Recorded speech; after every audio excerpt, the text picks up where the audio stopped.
মরহুমের জন্য দোয়া করব এবং আমাদের সভাপতি সাহেবের আম্মা আব্বা দাদা দাদি নানা নানি যারা এই পৃথিবী ছেড়ে চলে গেছে প্রত্যেকের জন্য দোয়া করব।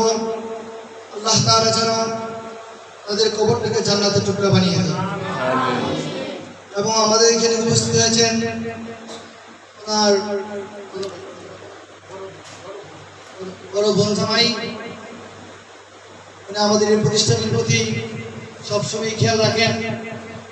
কিছুদিন পূর্বেও আমাদের এই প্রতিষ্ঠানের কাজের জন্য অনেক অর্থ দান করেছেন। আমরা দোয়া করি ওনার দানটাকে আল্লাহ তাআলা কবুল করে আল্লাহ তাআলা কিয়ামতের দিন নাজাতের ফয়সালা করে দিক। সকলে বলছি আল্লাহুম্মা আমিন।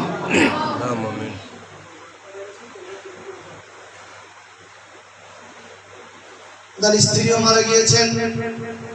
আমরা দোয়া করব আল্লাহ তাআলা আজকের এই তিন বাচ্চাদের দোয়ার উসিলায় ওনার কবরটাকে জান্নাতের টুকরা বানিয়ে দিক। সকলে বলছি আল্লাহুম্মা